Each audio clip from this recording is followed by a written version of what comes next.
ಈ ವಿಡಿಯೋದಲ್ಲಿ cell formatting ಬಗ್ಗೆ ತಿಳ್ಕೊಳ್ಳೋಣ. ಸೆಲ್ ಫಾರ್ಮ್ಯಾಟಿಂಗ್ ಅಂದರೆ ಸೆಲ್ಲಲ್ಲಿರೋ ಡೇಟಾ ಏನಿರುತ್ತೆ ಅದ್ರ ವ್ಯಾಲ್ಯೂನ ಚೇಂಜ್ ಮಾಡದೆ ಅದ್ರ ಅಪಿಯರೆನ್ಸ್ ಮಾತ್ರ ಚೇಂಜ್ ಮಾಡುವಂಥ ಒಂದು ಪ್ರೋಸೆಸ್. ಸೆಲ್ ಫಾರ್ಮ್ಯಾಟಿಂಗಿಗೆ ಬೇಕಾಗಿರುವಂಥ ಫೀಚರ್ಸ್ ಏನಿದೆ ಅದು ಹೋಮ್ ಟ್ಯಾಬ್ ಕೆಳಗಡೆ ಸಿಗುತ್ತೆ ನಮಗೆ. ಅದನ್ನು ಬೇರೆ ಬೇರೆ ಗ್ರೂಪಲ್ಲಿ ನಾವು ನೋಡ್ಬೋದು. ಫಾಂಟ್, ಅಲೈನ್ಮೆಂಟ್, ನಂಬರ್, ಸ್ಟೈಲ್ಸ್, ಈ ಥರ. ಇದ್ರ ಬಗ್ಗೆ ಒಂದೊಂದಾಗೆ ತಿಳ್ಕೊಳ್ಳೋಣ. ಸೆಲ್ ಫಾರ್ಮ್ಯಾಟಿಂಗ್ ಮಾಡಬೇಕು ಅಂತಂದರೆ ನಾವು ಮೊದಲನೇದಾಗಿ ಹೋಮ್ ಟ್ಯಾಬಲ್ಲಿ ಫಸ್ಟ್ ನಮಗೆ ಗ್ರೂಪ್ ಸಿಗೋ ಅಂಥದ್ದೇ ಫಾಂಟ್. ಬೈ ಡಿಫಾಲ್ಟ್ ನಾನು ಏನೇ ಎಂಟ್ರಿ ಮಾಡಿದ್ರು ಎಕ್ಸೆಲ್ ಸೆಲ್ಸಲ್ಲಿ ಅದು ಕ್ಯಾಲಿಬ್ರಿ ಆಗಿರುತ್ತೆ. ಫಾಂಟ್ ಹೆಸರು ಕ್ಯಾಲಿಬ್ರಿ ಆಗಿರುತ್ತೆ. ಫಾಂಟ್ ಸೈಜ್ 11 ಆಗಿರುತ್ತೆ. ನಾನು ಚೇಂಜ್ ಮಾಡಬೇಕು ಅಂತ ಅಂದರೆ ಫಸ್ಟು ನಾನು ಯಾವ ಡೇಟಾನ ಚೇಂಜ್ ಮಾಡಬೇಕಾ ಅಂತ ಇದ್ದೀನಿ, ಆ ಕಂಪ್ಲೀಟ್ ಡೇಟಾ ಸೆಟ್ನ ಸೆಲೆಕ್ಟ್ ಮಾಡ್ಕೋಬೇಕು. ನಾನು ಒಂದೊಂದೇ ಸೆಲ್ಲಿಗೆ ಅಪ್ಲೈ ಮಾಡ್ತಾ ಕೂತ್ಕೊಂಡ್ರೆ ತುಂಬ ಟೈಮ್ ಹಿಡಿಯುತ್ತೆ. ಸೊ ನಾನೇನು ಮಾಡ್ತಿದ್ದೀನಿ, ಇಡೀ ಡೇಟಾ ಸೆಟ್ನ ಸೆಲೆಕ್ಟ್ ಮಾಡ್ಕೊತಾ ಇದ್ದೀನಿ. ಇಲ್ಲಿ ಮೊದಲನೇದು ಏನಿದೆ ಅದು ಫಾಂಟ್. ಇಲ್ಲಿ ಮೌಸ್ನ ಪ್ಲೇಸ್ ಮಾಡಿದಾಗ ನೀವು ನೋಡ್ಬೋದು ಟೂಲ್ ಟಿಪ್ಪಲ್ಲಿ ಫಾಂಟ್ ಅಂತ ತೋರಿಸ್ತಿದೆ. ಬೈ ಡಿಫಾಲ್ಟ್ ಕೆಲಿಬ್ರಿ ಇರೋದ್ರಿಂದ ನನಗೆ ಕೆಲಿಬ್ರಿ ಬೇಡ, ಬೇರೆ ಫಾಂಟ್ ಯಾವುದಾದ್ರೂ ಸೆಲೆಕ್ಟ್ ಮಾಡ್ಕೋಬೇಕು ಅಂದರೆ ಇಲ್ಲಿ ಡೌನ್ ಆ್ಯರೋನ ಕ್ಲಿಕ್ ಮಾಡಬೇಕು. ಡೌನ್ ಆ್ಯರೋನ ಕ್ಲಿಕ್ ಮಾಡಿದಾಗ ನಮಗೆ ಲಿಸ್ಟ್ ಆಫ್ ಫಾಂಟ್ಸ್ ಇಲ್ಲಿ ಡಿಸ್ಪ್ಲೇ ಆಗುತ್ತೆ, ಬೇರೆ ಬೇರೆ ಥರದ ಫಾಂಟ್ಸ್. ನಾನಿಲ್ಲಿ ಮೌಸ್ನ ಎಲ್ಲಿ ಪಾಯಿಂಟ್ ಮಾಡ್ತಿದ್ದೀನಿ ಆಟೋಮೆಟಿಕ್ಕಾಗಿ ನೀವು ನೋಡ್ಬೋದು ಸೆಲೆಕ್ಟ್ ಆಗಿರೋ ಡೇಟಾ ಸೆಟ್ ಏನಿದೆ ಅದು ಆಟೋಮೆಟಿಕ್ಕಾಗಿ ನಮಗೆ ಚೇಂಜಸ್ ತೋರಿಸ್ತಾ ಇದೆ. ಯಾವ ಫಾಂಟ್ನ ನಾವು ಸೆಲೆಕ್ಟ್ ಮಾಡಿಕೊಂಡ್ರೆ ಯಾವ ಥರ ಅಪಿಯರೆನ್ಸ್ ಚೇಂಜ್ ಆಗುತ್ತೆ ಅಂತ ನೀವು ನೋಡ್ಬೋದು ಬ್ಯಾಕ್ಗ್ರೌಂಡಲ್ಲಿ. ನಾನಿಲ್ಲಿ ಏನು ಮಾಡ್ತಿದ್ದೀನಿ ಅಂತಂದರೆ ಕೇಂಬ್ರಿಯಾ ಅನ್ನೋ ಒಂದು ಫಾಂಟ್ನ ಸೆಲೆಕ್ಟ್ ಮಾಡ್ತಿದ್ದೀನಿ. CAMB ಅಂತ ನಾನು ಇಲ್ಲಿ ಟೈಪ್ ಮಾಡಿದ ತಕ್ಷಣ ಆಟೋಮೆಟಿಕ್ಕಾಗಿ ನನಗೆ ಇಲ್ಲಿ ಕೇಂಬ್ರಿಯಾ ಅಂತ ತೋರಿಸುತ್ತೆ. ನಾನೇನು ಮಾಡ್ತೀನಿ, ಎಂಟರ್ ಕೀ ಪ್ರೆಸ್ ಮಾಡ್ತೀನಿ. ಎಂಟರ್ ಕೀ ಪ್ರೆಸ್ ಮಾಡಿದ ತಕ್ಷಣ ನೀವು ಯಾವುದೇ ಸೆಲ್ಲಲ್ಲಿ ಪ್ಲೇಸ್ ಮಾಡಿದ್ರು ನೀವು ನೋಟಿಸ್ ಮಾಡ್ಬೋದು ಕೇಂಬ್ರಿಯಾ ಅನ್ನೋ ಫಾಂಟೇ ತೋರಿಸುತ್ತೆ.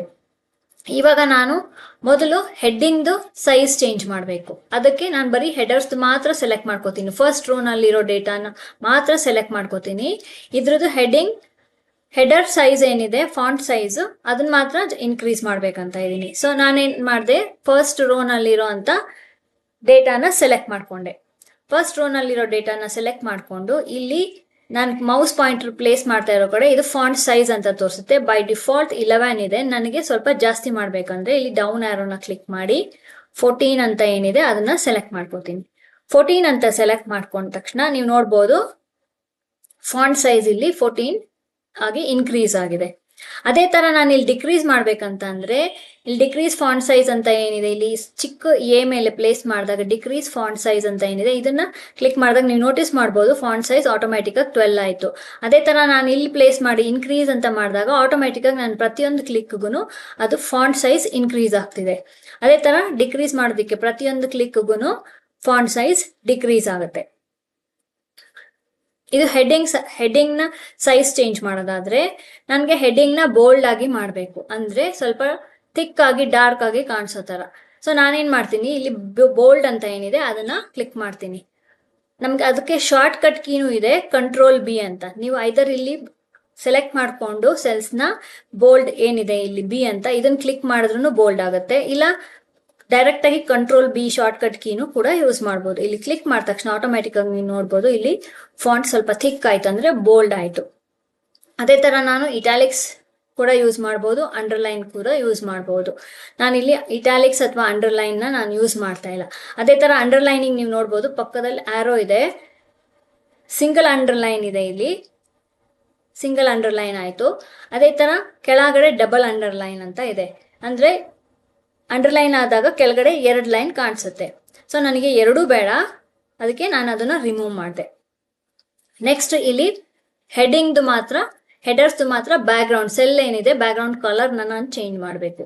ಸೊ ಅದಕ್ಕೆ ನಾನೇನು ಮಾಡ್ತೀನಿ, ಇಲ್ಲಿ ನಿಮಗೆ ಇಲ್ಲಿ ಫಿಲ್ ಕಲರ್ ಅಂತ ಇಲ್ಲಿ ಏನು ಕಾಣಿಸ್ತಾ ಇದೆ ಅದನ್ನ ಬೈ ಡಿಫಾಲ್ಟ್ ಯೆಲ್ಲೋ ಕಲರ್ ಇರುತ್ತೆ. ನಾನು ಕ್ಲಿಕ್ ಮಾಡಿದಾಗ ಆಟೋಮೆಟಿಕ್ ಯೆಲ್ಲೋ ಕಲರ್ ಆಯಿತು.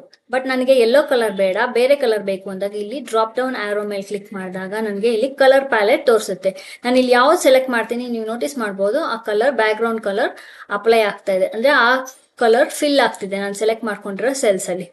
ಸೊ ನಾನಿಲ್ಲಿ ಸ್ವಲ್ಪ ಲೈಟ್ ಗ್ರೇನ ಸೆಲೆಕ್ಟ್ ಮಾಡ್ಕೋತೀನಿ ಹೆಡ್ಡಿಂಗ್ ಆಗಿರೋದ್ರಿಂದ. ಸೊ ಅದು ಅಪ್ಲೈ ಆಯಿತು. ನೆಕ್ಸ್ಟ್ ನನಗೆ ಇಲ್ಲಿ ಹೆಡ್ಡಿಂಗಿಗೆ ಫಾರ್ಮ್ಯಾಟಿಂಗ್ ಮುಗಿಸಿದ್ದೀನಿ. ಅದೇ ಥರ ನನಗೆ ಕೆಳಗಡೆ ಡೇಟಾ ಏನಿದೆ ಆ ಡೇಟಾಗೆ ಕೂಡ ನಾನು ಸೆಲ್ ಫಾರ್ಮ್ಯಾಟಿಂಗ್ ಮಾಡಬೇಕು. ಸೊ ನಾನು ಅದಷ್ಟನ್ನು ಸೆಲೆಕ್ಟ್ ಮಾಡಿದೆ. ಹೆಡರ್ ಒಂದು ಬಿಟ್ಬಿಟ್ಟು ಉಳಿದಿರೋದೆಲ್ಲ ನಾನು ಸೆಲೆಕ್ಟ್ ಮಾಡ್ಕೊಂಡಿದ್ದೀನಿ.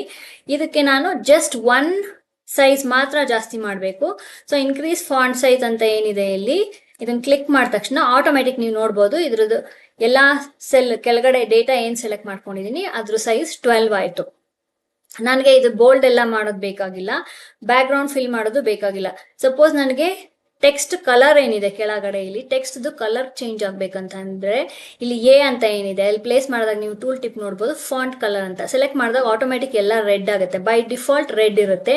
ನನಗೆ ರೆಡ್ ಬೇಡ, ಬೇರೆ ಯಾವ್ದಾದ್ರು ಕಲರ್ ಬೇಕು ಅಂತ ಅಂದಾಗ ನಾನು ಸೆಲೆಕ್ಟ್ ಮಾಡಿ ನೀವು ನೋಡ್ಬೋದು ಕಲರ್ ಪ್ಯಾಲೆಟ್ ಅಲ್ಲಿ ನಾನು ಸೆಲೆಕ್ಟ್ ಮಾಡೋ ಕಲರ್ ಅಲ್ಲಿ ಅಪ್ಲೈ ಆಗ್ತಾ ಇದೆ. ಯಾವ ಕಲರ್ ಸೆಲೆಕ್ಟ್ ಮಾಡ್ಕೋತಾ ಇದೀನೋ ಆ ಕಲರ್ ಅಪ್ಲೈ ಆಗ್ತಾ ಇದೆ. ನಾನು ಸಪೋಸ್ ಡಾರ್ಕ್ ಬ್ಲೂನ ಸೆಲೆಕ್ಟ್ ಮಾಡಿದೆ ಅಂದ್ರೆ ಡಾರ್ಕ್ ಬ್ಲೂ ಅಪ್ಲೈ ಆಯ್ತು.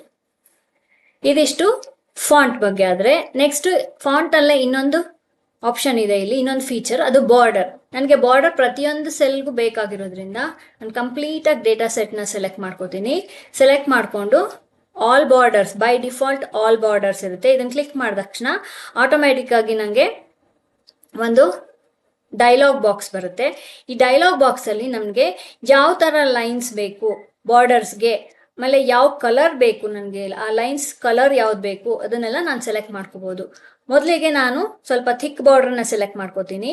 ಈ ಥಿಕ್ ಬಾರ್ಡರ್ನ ಸೆಲೆಕ್ಟ್ ಮಾಡ್ಕೊಂಡು ಇದು ಔಟ್ಲೈನ್ ಅಂತ ಏನಿದೆ ಇದನ್ನ ಕ್ಲಿಕ್ ಮಾಡಿದ ತಕ್ಷಣ ನೀವು ನೋಡ್ಬೋದು ಇಲ್ಲಿ ಪ್ರಿವ್ಯೂನಲ್ಲಿ ಔಟ್ಲೈನ್ ಸ್ವಲ್ಪ ಥಿಕ್ ಆಗಿ ಬಂತು.